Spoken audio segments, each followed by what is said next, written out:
Okay, have you ever caught a fish on this rod before we ever? Let me put this on there. Now you put me on the spot. Because I don't know. I have caught hundreds. Oh, hundreds. That is not an exaggeration.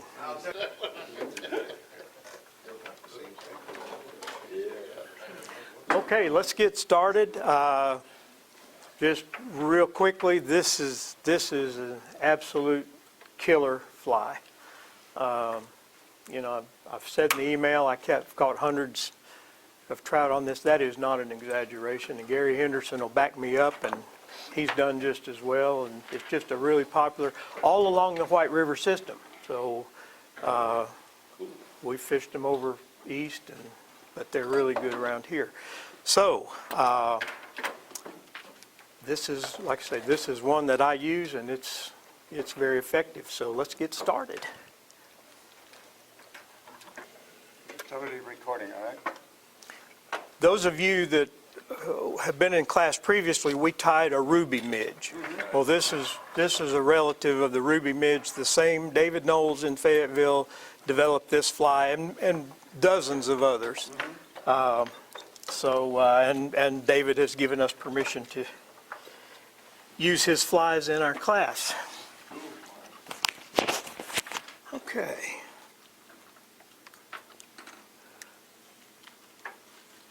So the material we're using today for the body is something we've not used before.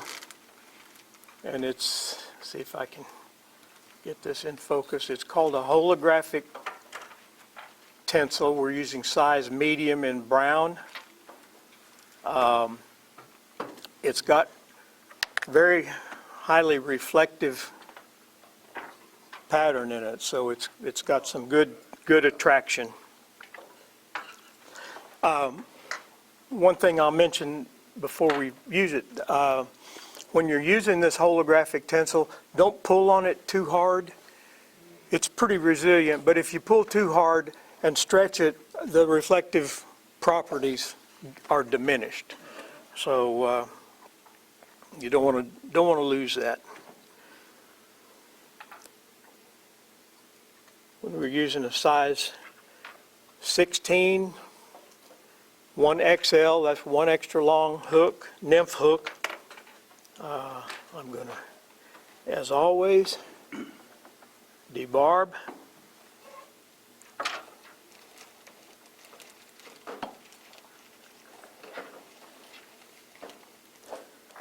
And now we've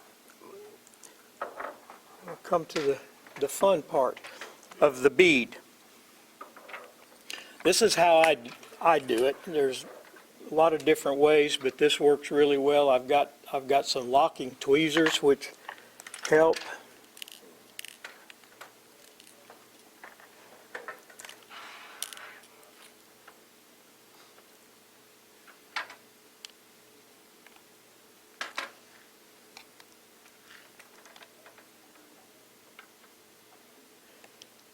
It may not show very well, but these beads have got two different sizes of opening. And on this small bead, it's a little hard to tell, and I can't seem to catch it very well in the camera, but there's a larger opening on one side. You want to put the small opening onto the hook. Otherwise, if you have the large opening, it slides up there and covers the eye. The camera is focusing on the big object. That's where you can't. Yeah, I'm not worried.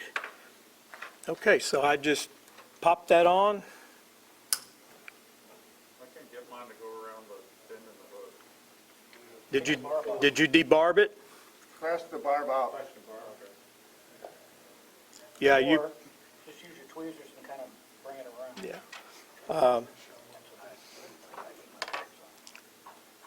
But it's if you're using a bead, it's.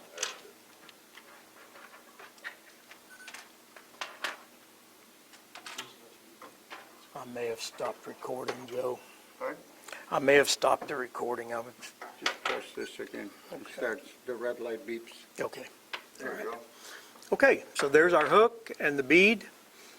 You notice with that small opening of the bead, it exposes the eye of the hook just fine. Chris, did you get? Okay. We use normally a red or an orange thread. I'm going to use fluorescent orange today, which is a thread I use occasionally on this fly, but I'm going to use it here because I think it'll show up better in the demonstration.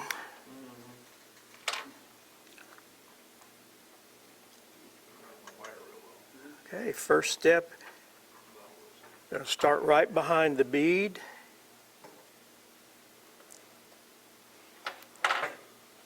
Make 6 or 8 wraps, enough to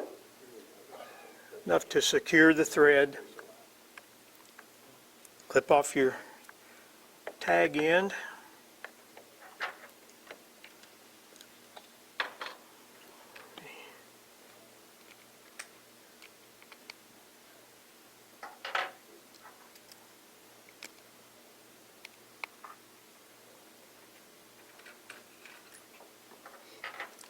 Let me do that again. Had my spool messed up. So make enough wraps to secure the thread. Clip the tag. Next step, the last thing we're going to wrap will be the wire. So that's the first thing we tie on as the next step. Lay the wire along the shank of the hook. You can slide it up into the bead a little bit if you want to, if you can.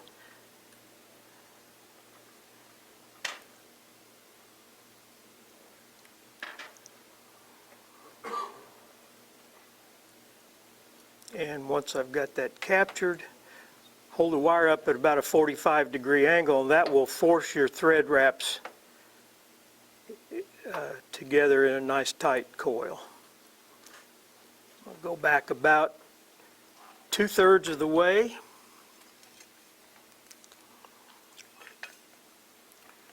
And now I'm going to attach some crystal flash that'll become the tail.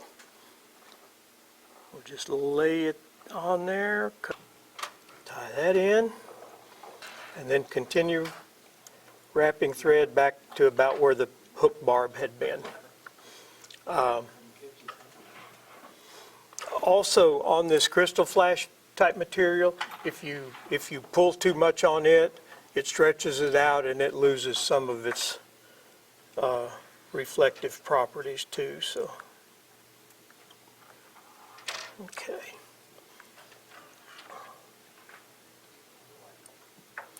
All right, I clip the tail off about 1/4 of an inch, and we're ready for the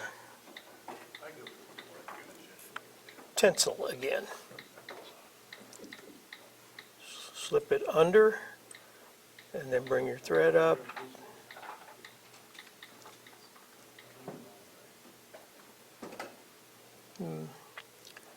Try to make a reasonably smooth base as you advance your thread back up to the bead. Half hitch.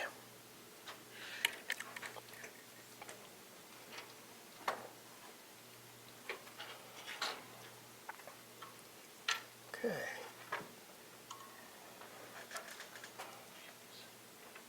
Hackle plier.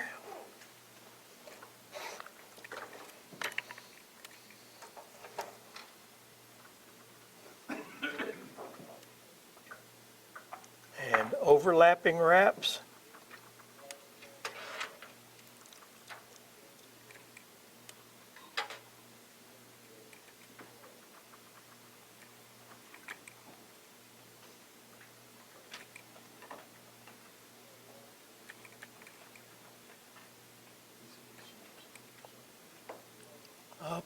up to the bead, take an extra wrap or two, bring your thread up behind the tinsel, try and keep it up tight.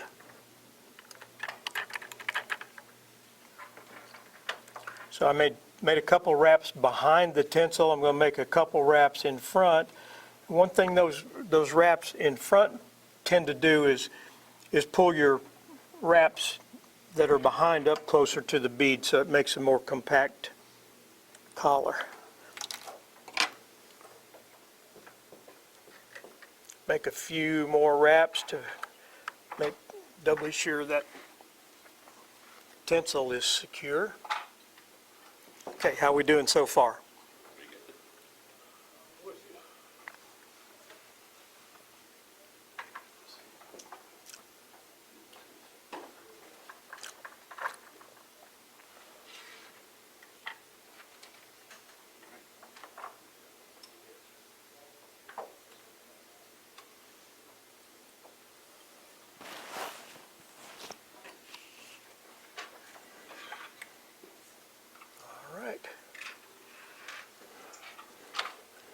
I'm going to start wrapping the wire.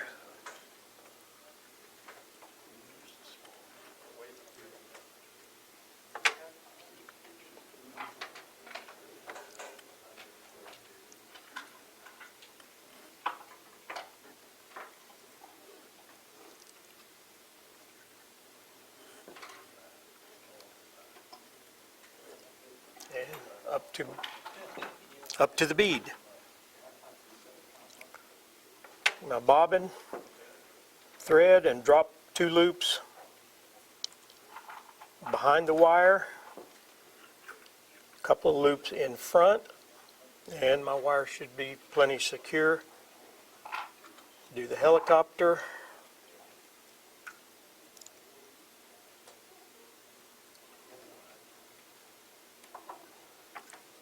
Pop that off.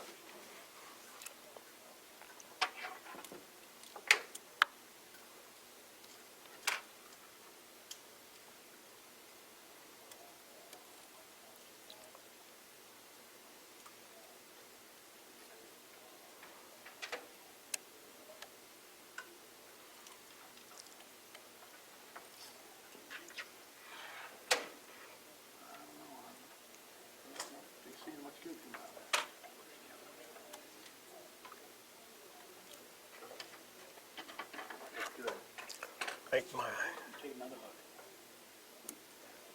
thread collar, and there's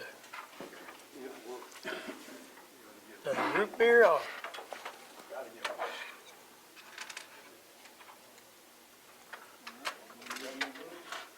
Dab of head cement, we're done.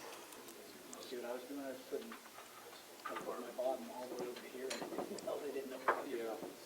Just get it out. Mine's in the bag. Messed with that.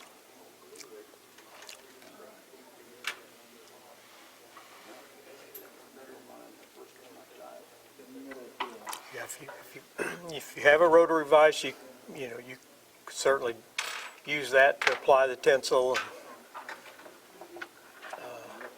Use this on a strike indicator, Ron. How far do you drop it? It depends on the water, but usually at least 3 feet. And I do fish it under an indicator.